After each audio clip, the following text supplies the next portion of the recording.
morning. Thanks for coming. This is amazing.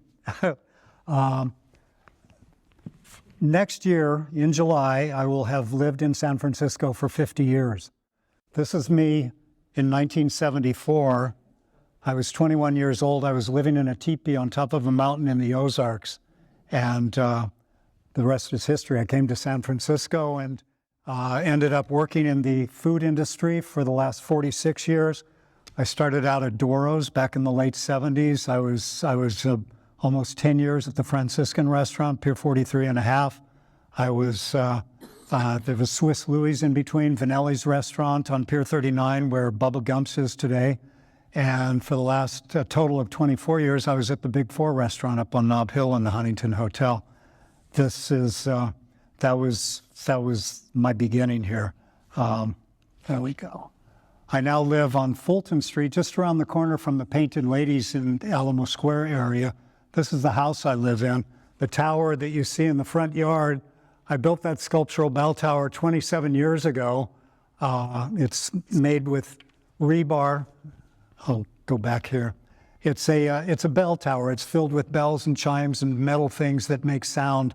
When the wind is blowing, the thing is a symphony of sound. It was a tourist attraction for a while. For a period, I had two double-decker buses stopping out front multiple times an hour, and they finally had to stop doing that because it was causing too much commotion.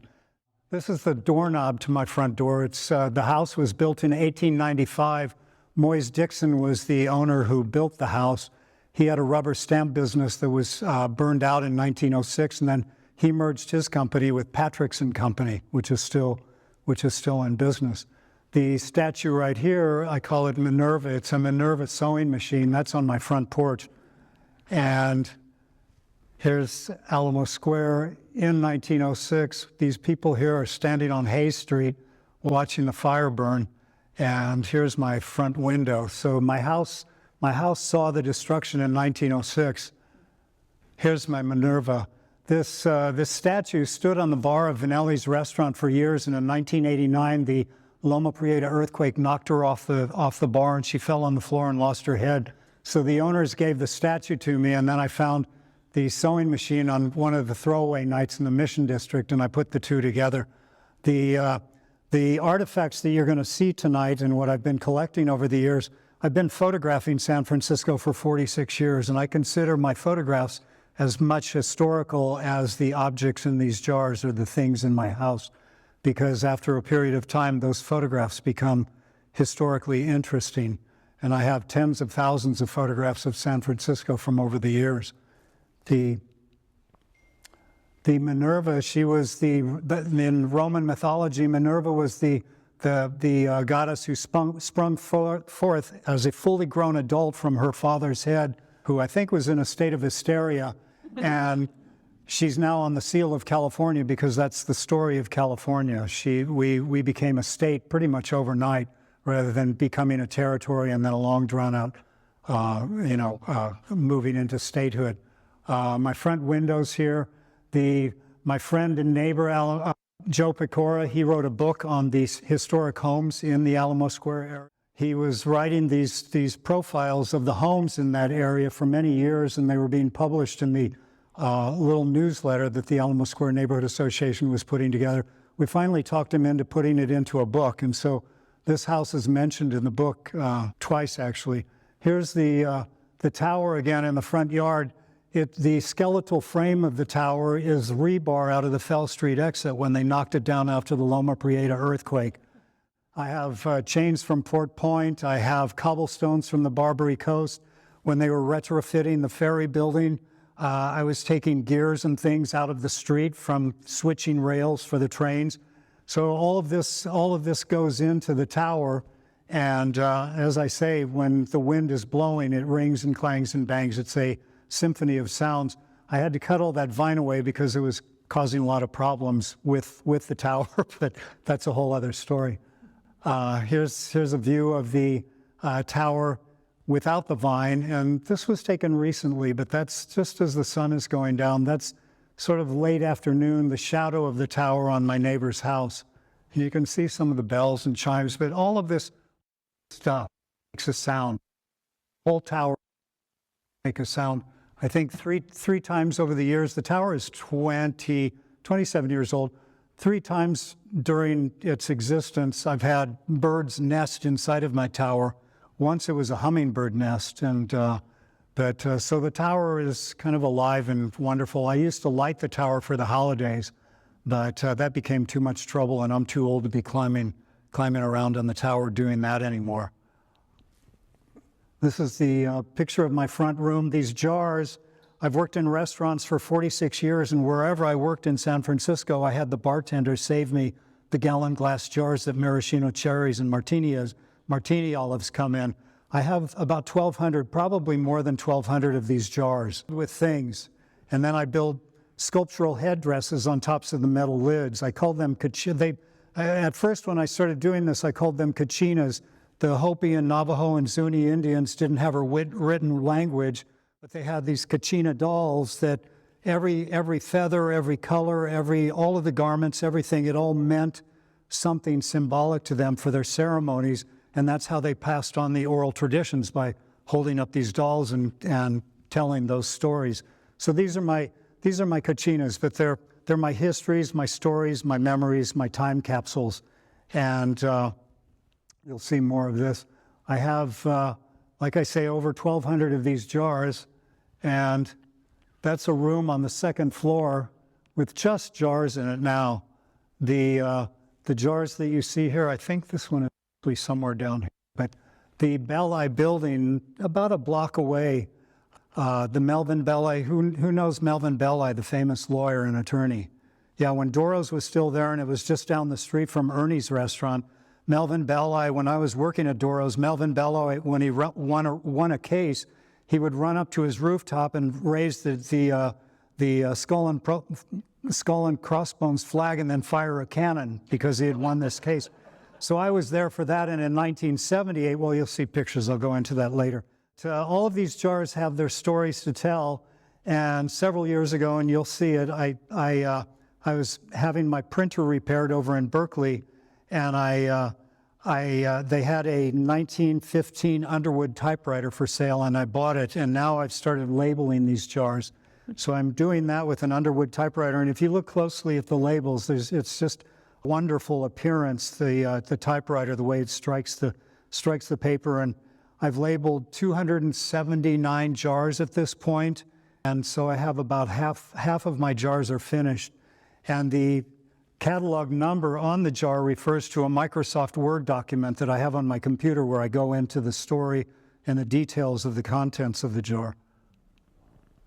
That's my room looking over the backyard. This is on the top of the house, not the attic, but the top of the house. I have a collection of probably close to 10,000 books. Probably 2,000 of them deal with San Francisco, California, and gold rush history. Some of the people who have been over at my place, you know I'm a serious book collector. This is the typewriter that I found over in Berkeley.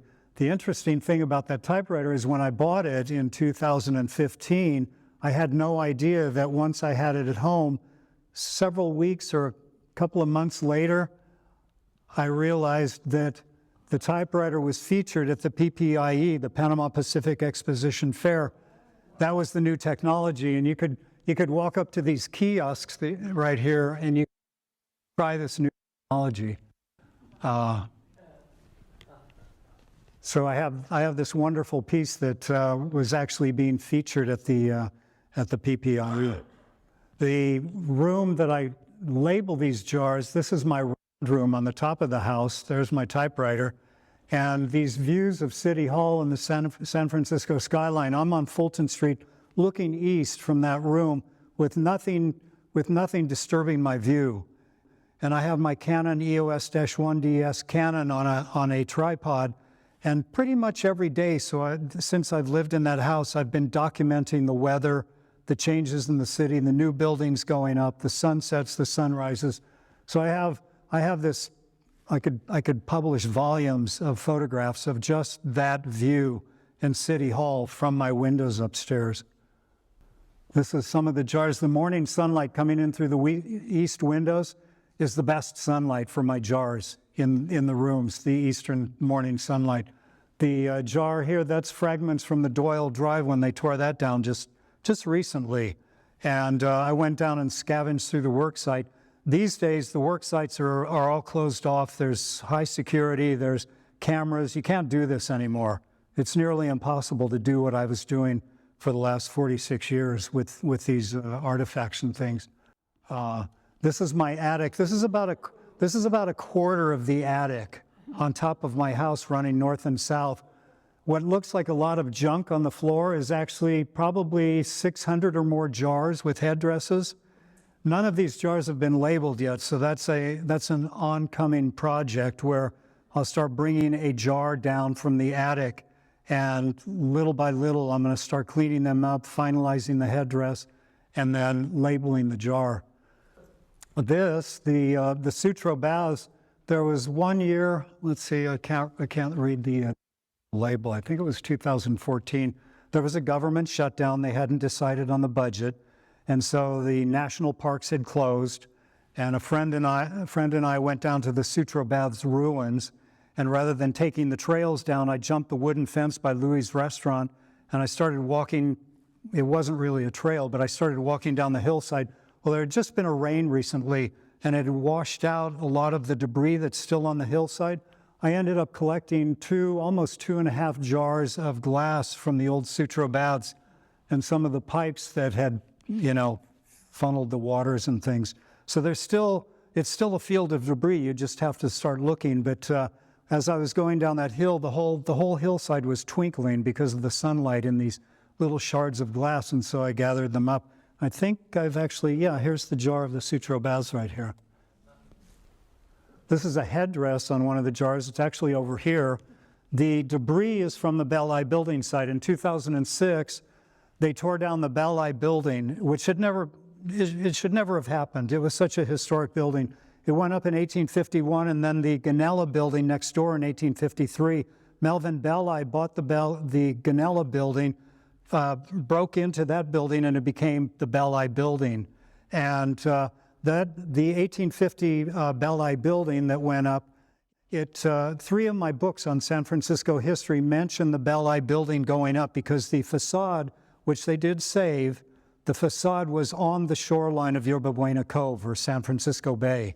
It was on the shoreline. The rest of the building, they put down 9 layers of redwood tree trunk in the mud and the muck of Yerba Buena Cove to create a solid footing, and they built 2 stories of red brick on top of that. The building, very historic, it went through the 5 fires during the California Gold Rush. Oscar Wilde, when he toured the United States, he actually visited a French painter friend of his who was living in one of the apartments up in the upper floor of that building. And Bret Harte, one of his most famous short stories, The Luck of Roaring Camp, was written in that building. But they tore it down. When I heard that they tore it down, I went down to the site, and there's a picture of Yerba Buena Cove just before the gold rush. So right there, that red line sort of in the middle of that block there, that's the Adobe building on Portsmouth Square. So this today is where the Transamerica Pyramid stands. And Commercial Street, where we are right now, is in this area here. Montgomery is the original shoreline of San Francisco Bay in this area. The pyramid, the west side of the pyramid, stands on the old shoreline. The Bell Eye building was just a couple of doors away from the Transamerica Pyramid. This is one of my favorite books on the gold rush, fairly recent, but if you can find this book, it's just a terrific read. It's so well written, so incredibly well written. Again, here's San Francisco prior to the gold rush, or during 51-52. That red dot is the Bell Eye building. The blue square is the Portsmouth Square. So Commercial Street, that line there. So we're sitting right here tonight. And this was all water, so that's now the street. I superimposed my Transamerica Pyramid on this picture because the long wharf, which is now Commercial Street, was the first wharf to go out into the deep water to receive goods coming in on the ships. The first ship, as far as I know, that was deliberately beached on the shoreline was the Niantic, which was discovered in 1978, right next to the Transamerica Pyramid. The little redwood park next to the pyramid, the building next to that, I think it's 33 stories, that's where they found the Niantic. I was actually working at the Bank Exchange restaurant in the ground floor of the pyramid when they started bringing the Niantic out of the ground. There's a California Historical Society brass plaque on the face of that building describing the Niantic, and that there's the Niantic as it was coming out of the ground, just over here across the street by the Transamerica Pyramid. And then the stern of the Niantic is now on display at the Maritime Museum. Richard Everett, you were director. How long were you director of the Maritime Museum? Well, not director, but exhibits curator. I was there 38 years. 38 years. Yeah. We did that. Yeah. Here's the butt end of the stern. Here's a picture of the Niantic as it was a hotel, and then it burned in the fire in May 1851 is when it burned. This is a model in the Maritime Museum lobby next to the stern, showing the Niantic, what it looked like during the gold rush when it was beached and it was turned into a store ship. This book here I found on Amazon. It's actually a children's book, but it's just a wonderful story of that ship where the boy, the main character, who is a boy, 9 or 11 years old, but he's living aboard the Niantic in Gold Rush San Francisco with all the crazy madness going on at the time. This is the Bell-I building site, and the Bell-I building, I'm taking the picture from Hoteling Alley right here, and this is after they had torn it down, and that wall right there is the building. Door is Doro's restaurant, but that, if you go on the other side of that, it's still there. The facade of the Bell-I building is still on Montgomery Street. But The Canelli building is this one? I I thought you said it was the other one shared a wall. Oh, the Bell-I building.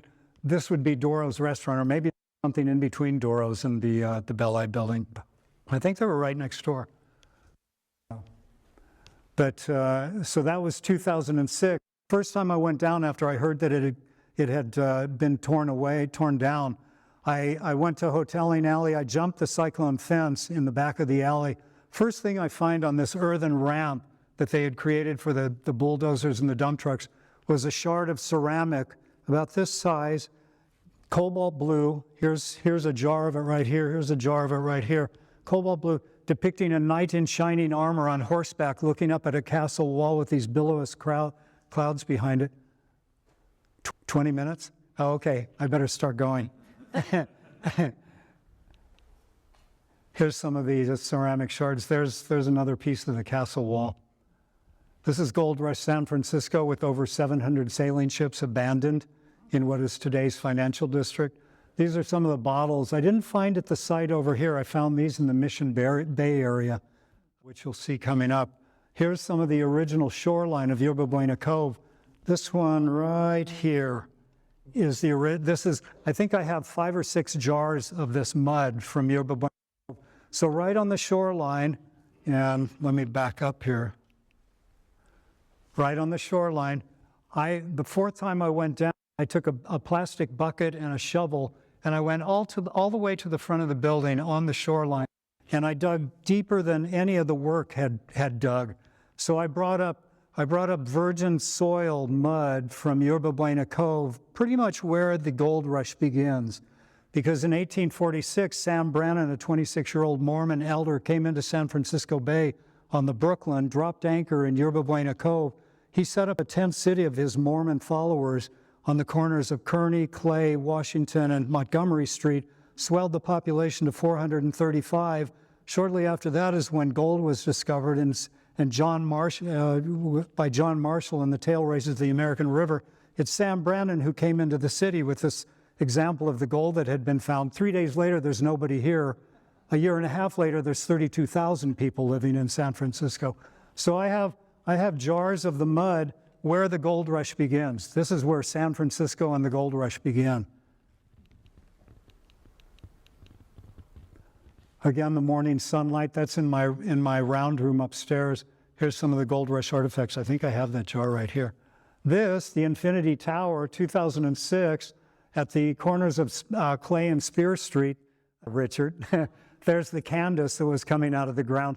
I had had surgery for hernia at Kaiser the day before, and when I heard that this ship had been uncovered, a friend of mine Loretta Murphy, Simon, drove me down to photograph the Candace coming out of the ground, and the workmen were all leaving that day, so I went in and took photographs of the Candace as it was being excavated, and I found a piece of leather sticking out of the mud pile, and I pulled on it. It turns out to be a shoe, a boot.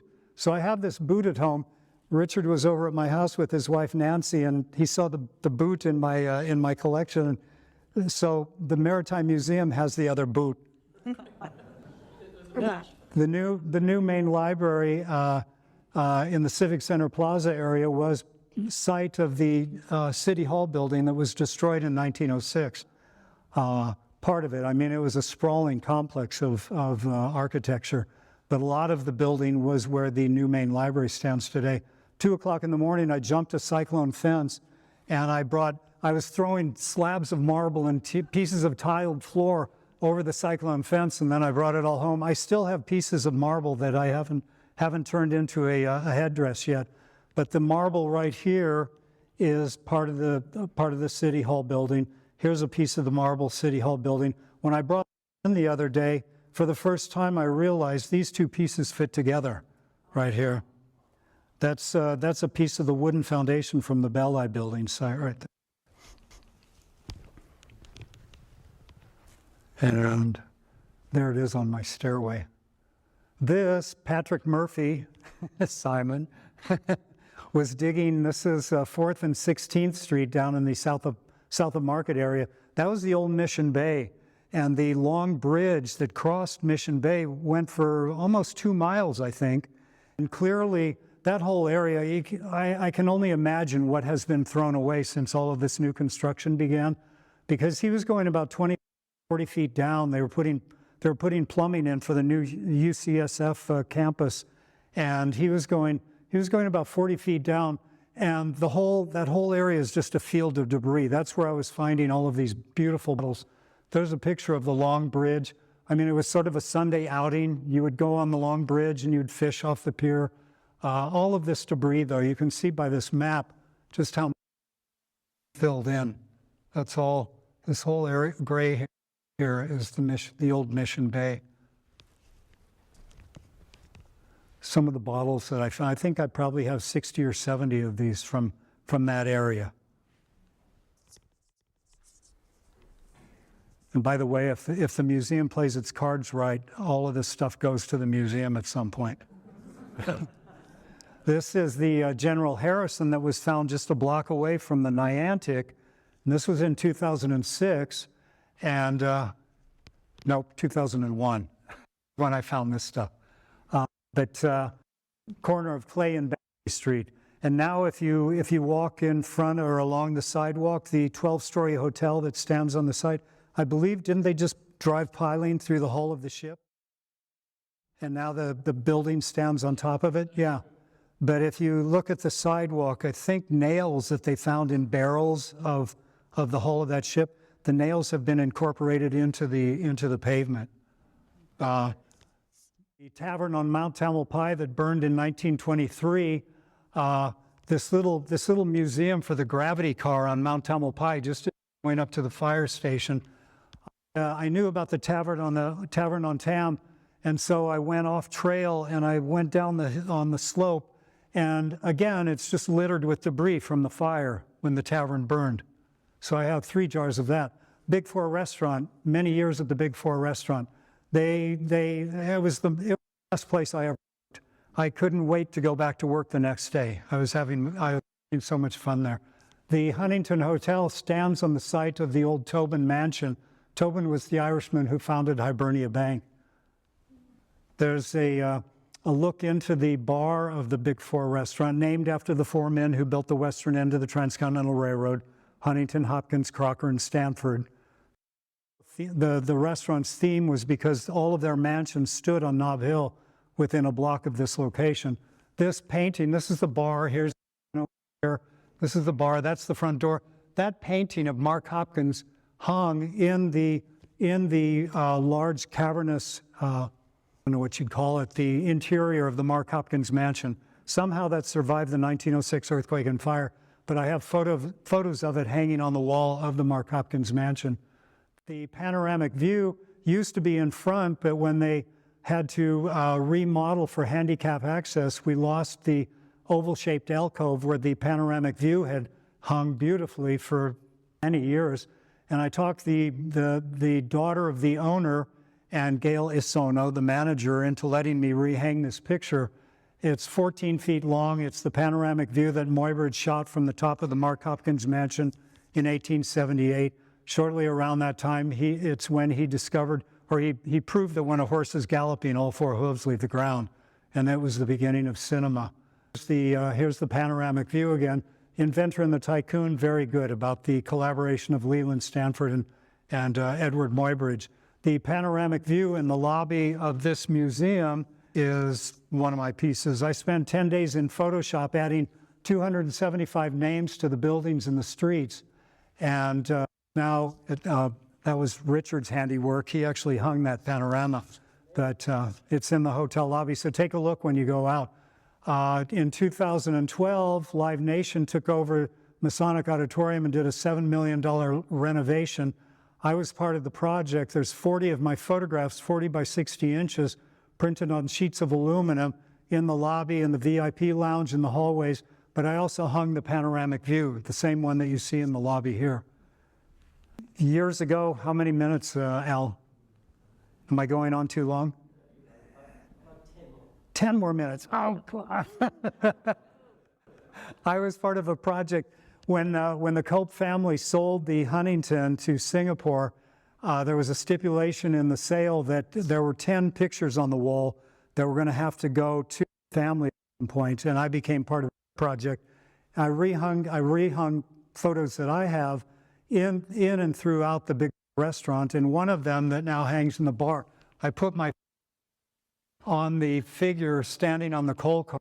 That's the picture of the great event in 1869. And then all of the pictures, as I framed them, my favorite photograph that I've taken of Jane Goodall, I printed 13 by 19 inches, and she's behind the picture so that when you're looking at the picture, you don't realize that Jane Goodall is looking at you. And after I did that, I emailed her and told her that the spirit of Jane Goodall is in the Big Four restaurant. Mark Hopkins Mansion. The project, when I did that project for the Huntington Hotel, rather than being paid, I asked to have the oil painting hanging on the wall of the financial office upstairs. This was painted by Roger Charles, the 1906 earthquake and fire. He was an artist that lost his whole studio and 150 paintings in the fire in 19. He's standing in the backyard of the Tobin Mansion painting the devastation. That chimney in Mark Hopkins Mansion burned out. Christmas tree. I talked the owner and the manager into letting me create a Christmas tree for the hotel lobby of the Huntington. It's actually a construction that comes apart in 5 pieces. It was a Nob Hill, 19th century Nob Hill themed Christmas tree that we used for 3 years, and then we lost it when Singapore bought the place. But now I gave it to the museum, so every year Lana and I and some friends, we set it up in the, actually right here. This is where it goes. So if there's something going on during the holidays, come in and take a look at the Christmas tree. It's a lot of fun. The jar here, in 2003, I celebrated my 50th birthday, and Loretta Murphy baked a cake for me. And it was a really busy night, and someone told me in the dining room that a friend wanted to say hello. When I went into the front of the restaurant, the cake with the candles was on the piano, and Michael Parsons was playing Happy Birthday. Florence Henderson and Carol Burnett were in town going to a concert at, I think, the Symphony Hall. So that's why they were staying at the Huntington. But they sang Happy Birthday to me, and then Michael Parsons contacted Leah Gerchek, and it was reported in the paper a couple of days later. That's a picture of the Huntington Mansion or Huntington Park from the rooftop of the Huntington Hotel, and here's some of there's the mansion that burned in 1906. This is some of the debris that I found And here's some of there's the mansion that burned in 1906. This is some of the debris that I found. In 2015, they were digging and repairing the plumbing of the Turtle Fountain in Huntington Park. I had parked over on Sproul Street near Clay, and I smelled this burn smell coming through the park. Well, it was the burned earth that the 1906 had been reactivated by a rain that we had the night before.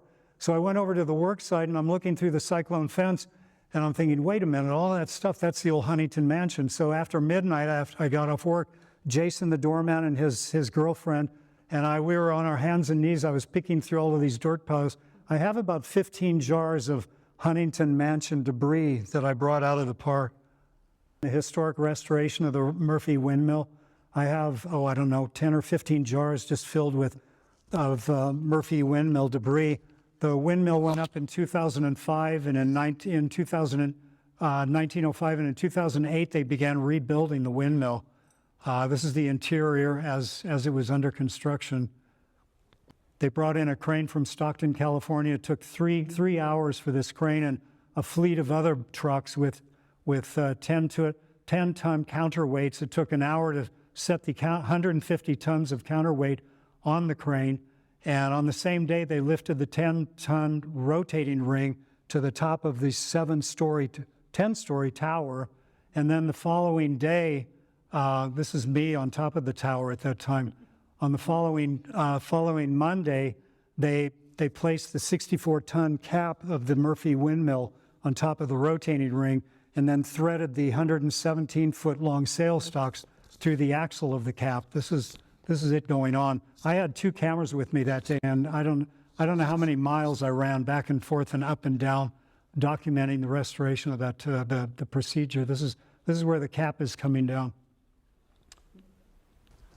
Pink Triangle, that's actually right here when they were still Pink Triangle on Twin Peaks in canvas several years ago.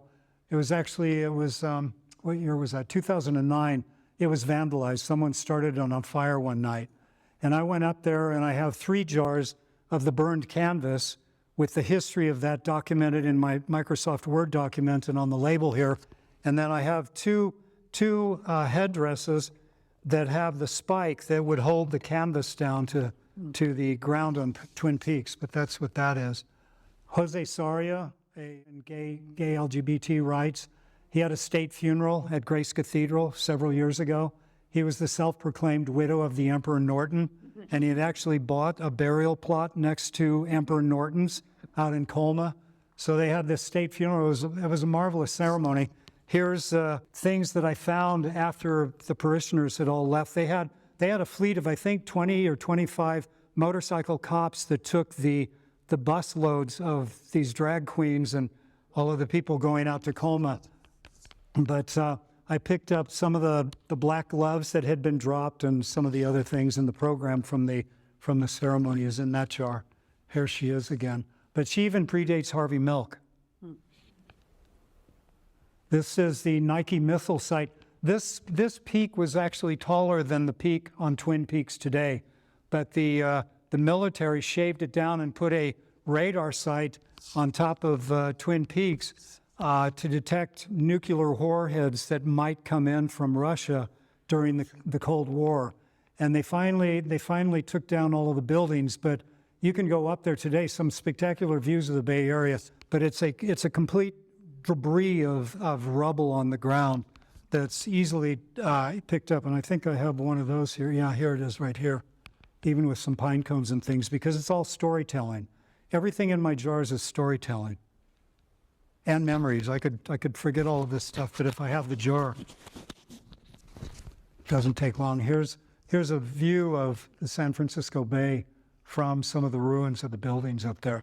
The portal of the past. Alban Nelson's town mansion stood where Masonic Auditorium stands today, right on the corner. So here's Taylor Street, here's California Street, there's Taylor Street, there's California Street. 1906 it burned. Iconic view of the destroyed city through the burned out doorway of town's mansion. The widow gave it to the city of San Francisco. It now stands in Golden Gate Park at Lloyd's Lake. The headdress right here, in 2006, when we were remembering the 1906 earthquake and fire, they seismic retrofit cleaned the portal of the past. And I went to the work site and I found this piece of stone and this piece of here. That's from the portal of the past. The shoemakers, the cobbler's anvil, that's from the old Mission Bay. Then of course the rivet is from the Golden Gate Bridge. And there's the portal of the past again. And there's the town mansion, Masonic Auditorium, Tobin Mansion.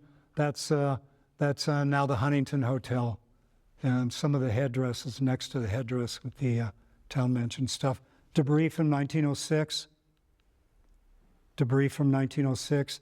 That teacup there with a scorched bottom, Joe Pecora gave that to me as a gift. Chrissy Martenstein, do you remember her, Simon?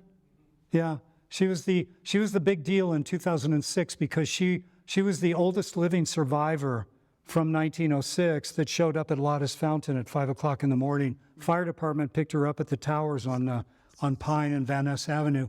But Chrissy Martenstein, she said I was one of her favorite waiters, and she was certainly one of my favorite customers. She was a 9-year-old girl in 1906 when the city was hit by the earthquake, and then she and her family slept on the sidewalk at Van Ness and Market on the first night because they were afraid of aftershocks. So this is a picture of my photographs of Chrissy. This is during her birthday party in the banquet room at the Big Four, and this is when they were bringing her back out to the front of the hotel, Huntington Hotel, to take her back. Fort Ross, one of my favorite places because of the exquisite light that you find inside of those buildings. It's like Vermeer, it's like Rembrandt, it's Caravaggio. It's just great. It's just delicious light. This piece of wood here is from the Fort Ross. That's from the cemetery. There was a pile of debris that was being carted away or something, and I pulled that out. I guess it was too rotted to use anymore. Sand from when they tore down the old DeYoung Museum and they broke ground for the new library, the new DeYoung Museum, they removed all of the sand from that site and they piled it up in the Presidio right alongside the golf course in the Presidio. And they had a cyclone fence around it with signage on the cyclone fence saying, this is sand from 48,000 years ago where the DeYoung Museum will stand today. But when San Francisco was underwater, this is sand from 48,000 years ago. I have 3 jars of this sand. That billfold right there, I have a story about that's coming up. This billfold, friend and I went to Ocean Beach, not Ocean Beach, Baker's Beach, and we walked all the way to Marshall Beach at King low tide. And when the tide started coming back in and the sun was going down, we turned around and we started racing back to Baker Beach. I saw a canvas bag buried in the sand with an indentation on the canvas, and I pulled on it and the bag fell apart, and it was a billfold. I looked in the billfold and there's money, there's credit cards, there's a driver's license. It became my mission to get it back to the owner. And so we got home, I called a number on the phone, nobody by that number. She lived not far from where I am on Fulton Street over on Buchanan, knocked on the door, nobody there. We went to Safeway Church and Market, came home. I looked online. Almost to the day that I found the billfold, she had jumped off the bridge. And this was on her person. That canvas bag was on her person. So that's in the jar with the sand from the 48,000-year-old sand. And then that's the headdress that's on top of that jar. It's actually a ceramic plate. These rivets before 9/11, when you could, yeah, I'm almost finished. These rivets just before 9/11, when you could still go around the bridge and it wasn't as secure as it is today. I used to go into the weed patch under the trestle work and dig around in the weeds and the dirt and find rivets that had been dropped when they were building the bridge. And then one of the painters had dropped his glove and never retrieved it. Are in itself, the rivets from the Golden Gate Bridge and the painter's glove. Here it is, the trestle work. And there I am coming out of the North Tower of the Golden Gate Bridge.